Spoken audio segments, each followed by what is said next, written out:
Jean-Marc Akabundo annonce de sa démission du poste de premier vice-président de la Chambre basse du Parlement, une décision qui divise les militants de l'IDPS. La force révolutionnaire du changement du Parti du peuple pour la reconstruction et la démocratie, PPRD en sigle, réitère son appel à la démission de l'actuel secrétaire permanent de ces partis. Prestation des serments de 3 membres de l'équipe dirigeante de la Commission électorale nationale indépendante devant la Cour constitutionnelle le jeudi 13 janvier 2022. Les reportages tout de suite.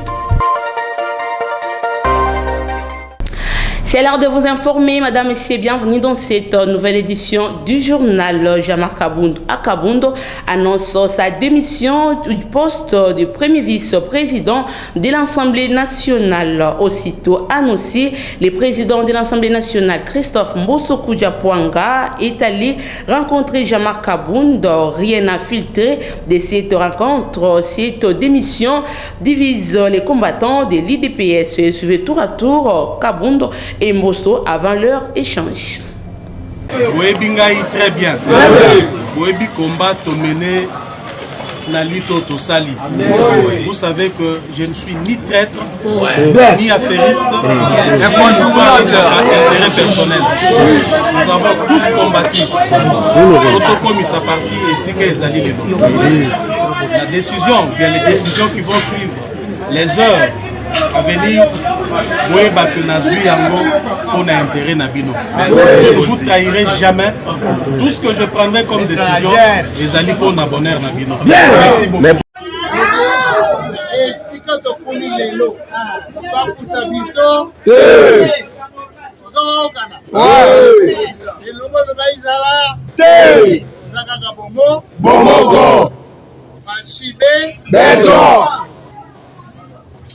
Beton et DPS, si Manaya Zana Kabur,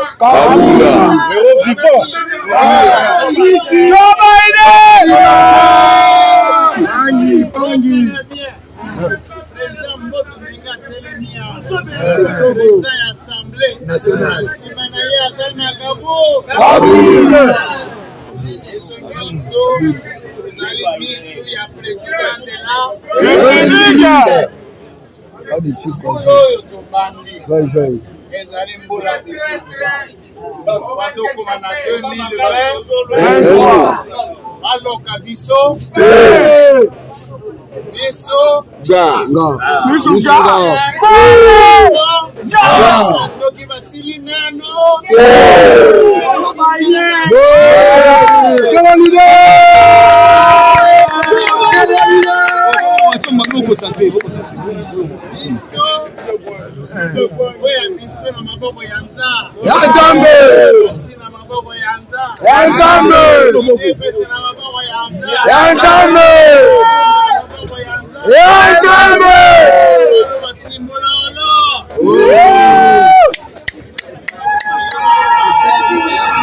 Après l'annonce sur son compte Twitter de sa démission au poste du premier vice-président de l'Assemblée nationale, quelques militants et sympathisants de l'IDPS se sont exprimés en ce sujet, plutôt au sujet de Jean-Marc Akabundo, président AI de l'IDPS, au micro de Ginel Pezo. Suivez.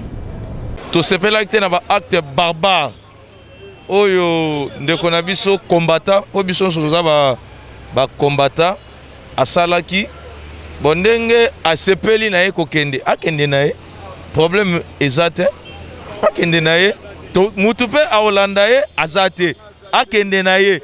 Émilié par qui il doit suivre les dossiers normalement avant de prendre une décision comme ça. Voilà ma réaction.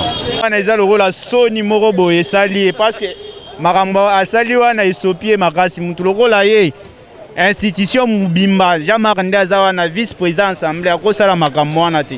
Azani général, ni ministre à l'intérieur, ni ministre à la défense, ou à Kokiko Zongisa Moninga Nanzera ou bien Kokanga Soda Antenite. C'est normal te. Ngape acte wana na sepela ki nangote. Donc la monnaie qui te a démissionné, a kende na coup de chapeau, a kende malamu. Nazana regret mingi pona nini?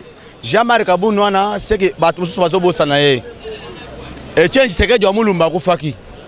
omona mutu lokola Etienne Tshisekedi wa Mulumba atikela mutu lokola Jean-Marc Kabund parti et alili panangu bate bozalwana ndenge za boyo nazoloba na peuple congolais mobimba peuple congolais nyonso esika azali pona ngana za recré mingi pona nini Jean-Marc Kabund aza mutu moko boyo azo peser na UDPS batu mususu bazoyeba ngo te lelo bozomona Jean-Marc Kabund aza wana akomi vice-président assemblée eza libre nangu bate Kabund azo peser na UDPS bino boyeba eloko wana au départ na ye eko kitisa UDPS to eko kitisa UDPS te départ na ye eko kitisa UDPS te mais eza baisse déjà. Bon, moi je n'ai pas aimé parce qu'il y a un adage français qui dit les linges sales se lavent en famille.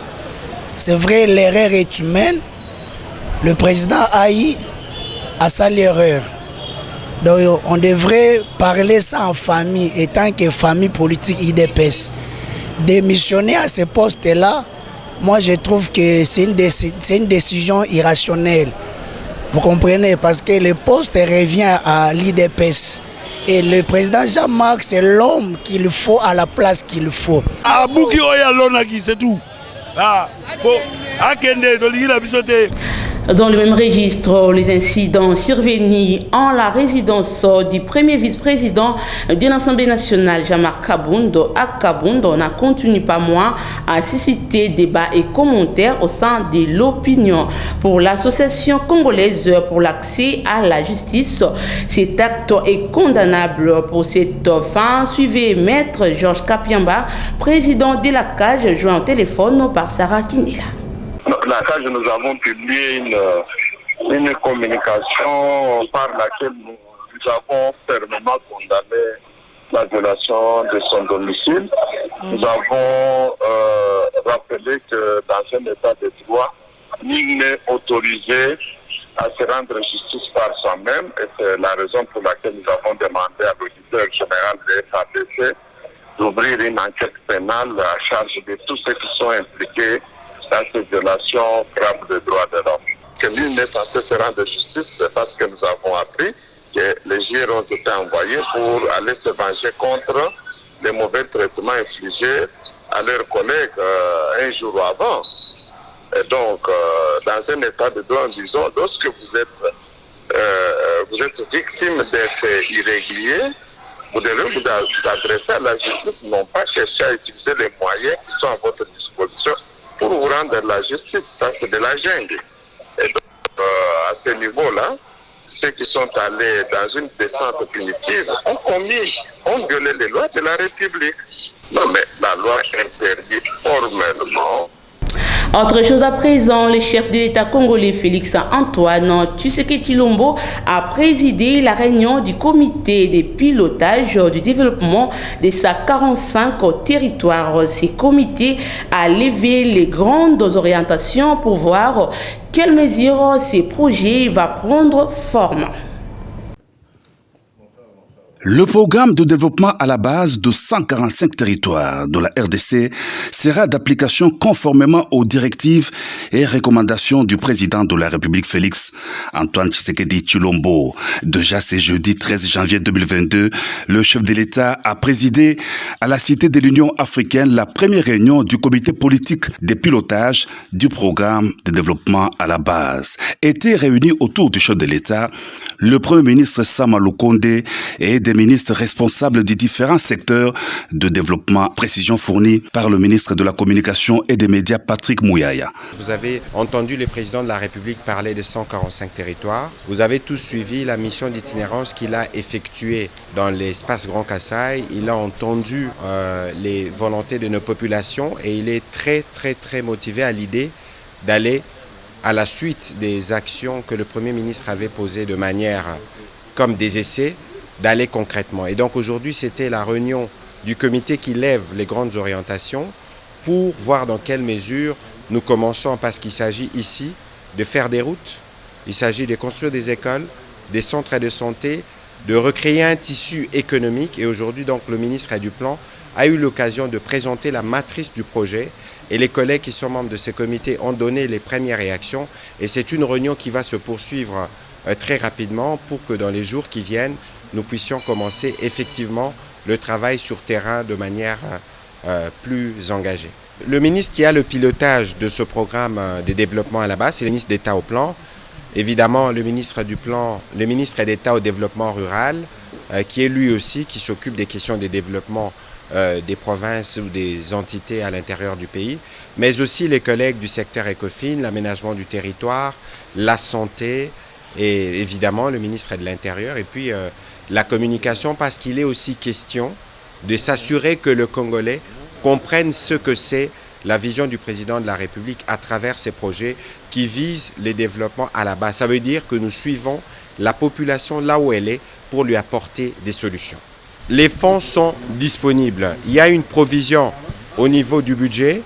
Je ne pourrai pas vous donner les montants tout de suite. Je vous les donnerai après la prochaine réunion. Et nous avons reçu, vous vous souvenez, des droits des tirages spéciaux qui nous ont permis d'avoir des réserves d'échange. Et donc nous avons un budget d'à peu près, si je dois le citer, d'à peu près 450 millions qui pourra très vite être mis pour permettre de commencer la concrétisation de cette vision du président de la République. Le ministre Patrick Mouyaya a rassuré que la prochaine réunion consistera à la mise en œuvre du programme sur le terrain avec les orientations du chef de l'État et grâce au travail harmonisé par la commission gouvernementale, les représentants de chaque territoire, les administrateurs et les gouverneurs de province. À la primature, le Premier ministre Samalou Kondé a inspecté les travaux de construction et de modernisation de l'hôpital général de Kinshasa le jeudi 13 janvier 2022. Et c'est après avoir visité la nouvelle usine de captage d'eau de la Régie des eaux installée à Lemba Imbo. Les explications avec Sarah Kindela.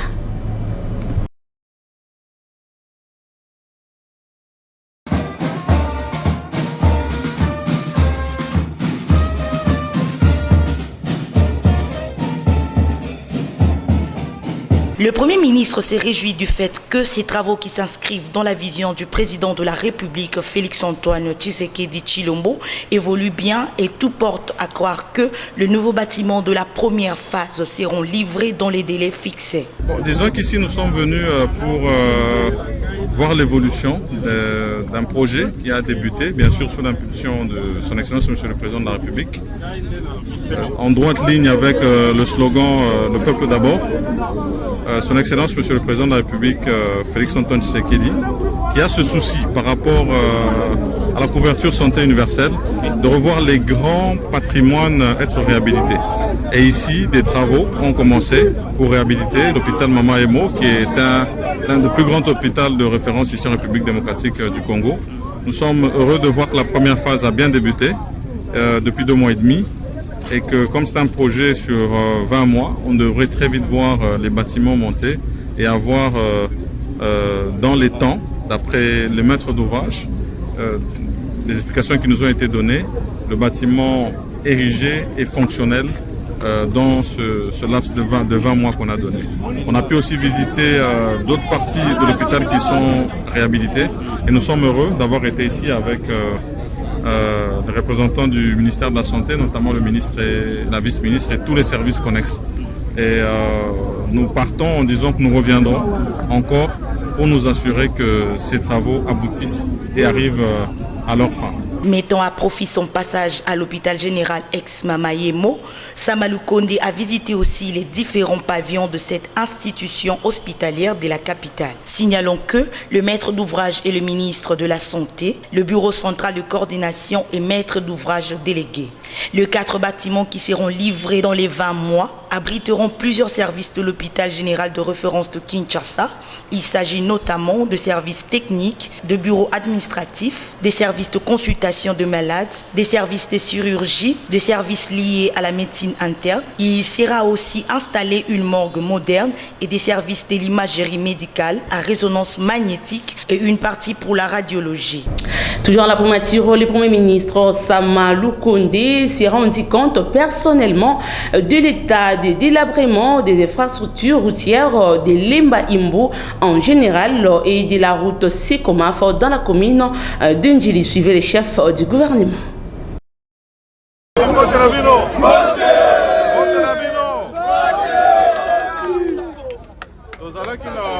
tosala ya kosala visite ya site ya mai ya Lemba Imbu. Siko na mission na biso tokuti pe makambo ya nzela oyo tomoni ke eza pasi mpona population ya Njili kote oyo yango totelemi nazanga moko te naza na ministre ya ITPR naza pe na bato ya OVD donc naza pe na honorable Didier Kabambele élu ya bino awa na Tchangu donc nalingi na rassurer bino et à partir à lobby misala ezobanda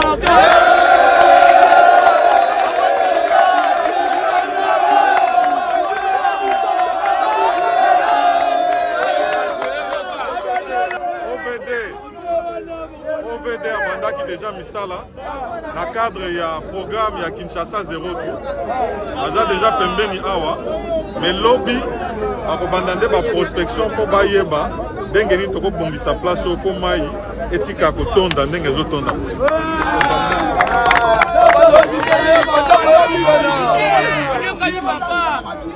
tala soki misala wana esalemi tokoya lisusu kotala na bino kaka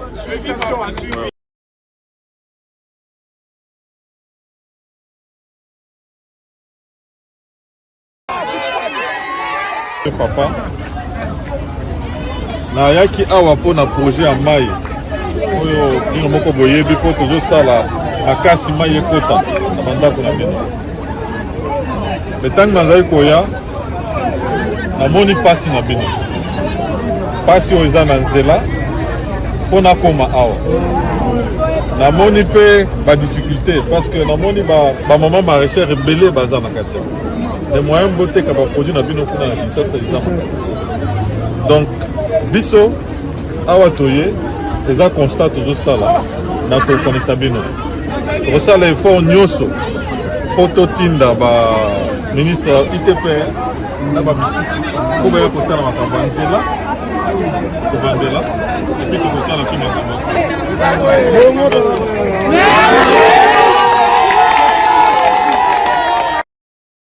Comme annoncé dans le titre, dans une conférence de presse tenue le jeudi 13 janvier 2022 à Kinshasa, la force révolutionnaire du changement du Parti du peuple pour la reconstruction et la démocratie réitère son appel à la démission de l'actuel secrétaire permanent de ces partis, Emmanuel Ramazani Chadari. Quant à ces, suivez Jimmy Ngalassi, coordonnateur des forces révolutionnaires du changement du PPRD, au micro de Ginelle Puce.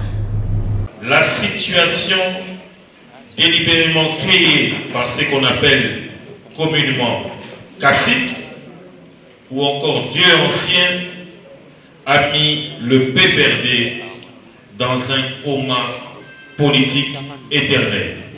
Point de question de vous rappeler, chers amis de la presse, que le PPRD, lors de la coalition FCC-Cash, voulue par le président Joseph Kabila et le président Félix Antoine Tshisekedi Tshilombo, ce parti fut alors le tout premier parti majoritaire au sein d'une telle coalition, au sein des institutions de la République, notamment l'Assemblée nationale, le Sénat, gouvernement et au sein des différentes assemblées délibérantes des provinces. Le PPRD, mon cher parti, n'avait plus de boussole. Il est devenu un parti familial, un parti clanique, un parti tribal, un parti des enfants d'abord, un parti de copinage, un parti expert en jeunes proxénètes. Le PPRD, mon cher parti, n'a pas pu bénéficier. Il sied de préciser, main sur le cœur, que notre démarche n'est pas de voir les partis chers à Joseph Kabila disparaître, comme l'ABACO, comme le MPR et autres, à cause des individus sans idéologie ni conviction. Le PPRD, Oyogoeba qui adresse Nango, l'avenue Pumbu, la commune à Gombe, beaucoup qui étaient sous Kounate pour essayer de changer d'adresse. Désormais, par ce processus d'inhumation, le PPRD résidera dans toutes les communes de la capitale province Kinshasa, ainsi que sur toute l'étendue du territoire national. 3 membres de l'équipe dirigeante de la Commission électorale nationale indépendante de la composante opposition politique, dont 2 du bureau et 1 de la plénière, ont prêté serment devant la Cour constitutionnelle le jeudi 13 janvier 2022 au cours d'une audience publique présidée par Dieudonné Kalouba, président de cette structure. Ginelle Puisse.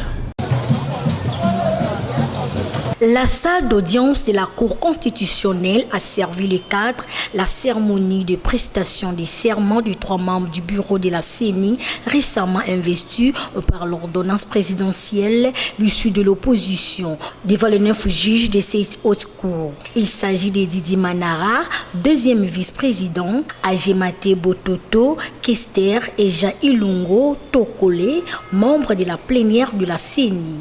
Les 3 membres de la CENI ont prononcé les serments suivants. Je jure sur l'honneur de respecter la Constitution et les lois, de remplir loyalement et fidèlement les fonctions de membre de la Commission électorale nationale indépendante.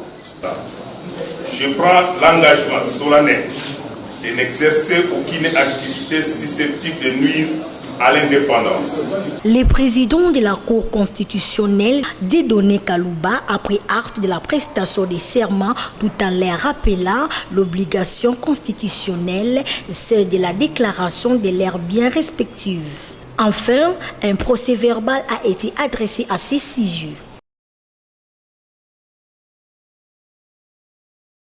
Après avoir prêté serment devant le juge de la Cour constitutionnelle, les 3 nouveaux membres de la composante opposition ont été présentés à tout le staff de la Commission électorale nationale indépendante par le président de la centrale électorale, Denis Kadima. Suivez cet élément de Ginelle Pezo une fois de plus.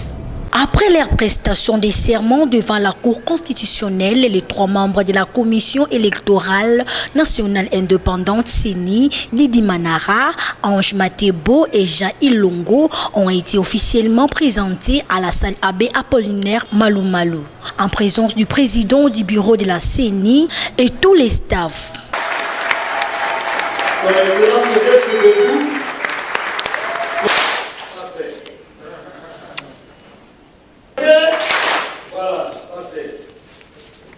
Ok, merci. Voilà. Avec les micros,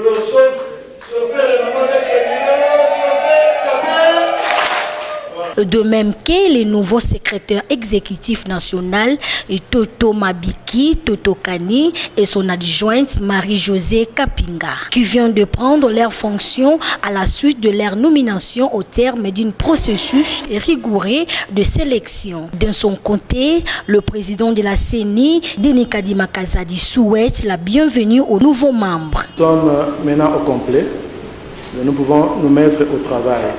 C'est un plaisir pour moi de leur souhaiter la bienvenue parmi nous, tous les 3, ainsi que l'équipe dirigeante du secrétariat exécutif national, notamment le SEN et la Sénat. Bienvenue. Nous avons jeté les jalons pour avancer dans nos travaux et nous avons eu un séminaire d'imprégnation durant lequel beaucoup de choses ont été faites, notamment la feuille de route. Nous allons tenir un autre atelier, ça sera sur la planification stratégique. La base est en train d'être jetée. Ce qui nous restait, c'était justement ce complément pour que l'équipe soit vraiment au complet. Mais évidemment, il y a aussi le problème des ressources, parce que vous savez, on ne peut pas organiser les élections sans ressources, sans argent. Nous avons pris des contacts avec les autorités gouvernementales et nous nous attendons à ce que nous finance. Signalons que les 3 nouveaux membres de la Commission électorale nationale indépendante sont issus de la composante opposition. À savoir la prestation des serments de 3 nouveaux membres de la composante opposition à la Cour constitutionnelle pour rejoindre l'équipe Kadima est un non-événement car cet acte balise le chemin à la contestation des résultats des élections. Les propos sont de maître Jean-Bosco Lalo, président du CALCC, au micro des copains Koutoumissa. Donc là, le chemin est préparé clairement pour les élections chaotiques. Et même la nomination du secrétaire national exécutif de la CENI, vous avez vu que c'était un acte de DPS. Donc là, pour nous, le forcing continue à s'opérer. Et encore avec maintenant ces 3 membres qui viennent de rejoindre la CENI, au nom du FCC, qui du reste ne sont plus du FCC, ce sont des membres de l'Union sacrée qu'on a encore pris pour les mettre là-bas.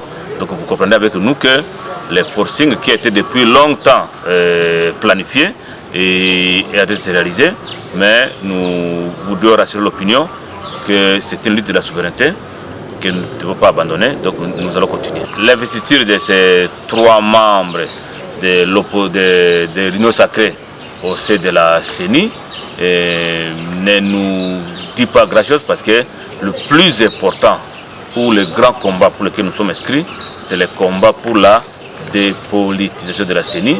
Et cela commence avec le numéro 1 de la CENI. Donc pour le reste, on ne le voit pas. Les CALCC dit attendre un peu plus du président de la République sur les dossiers de la libération de quelques militants du mouvement citoyen, Lucha, Filimbi et autres. Suivez Maître Jean-Bosco Lalo dans cet extrait choisi pour vous par Kopa Koutoumissa. Une fois de plus.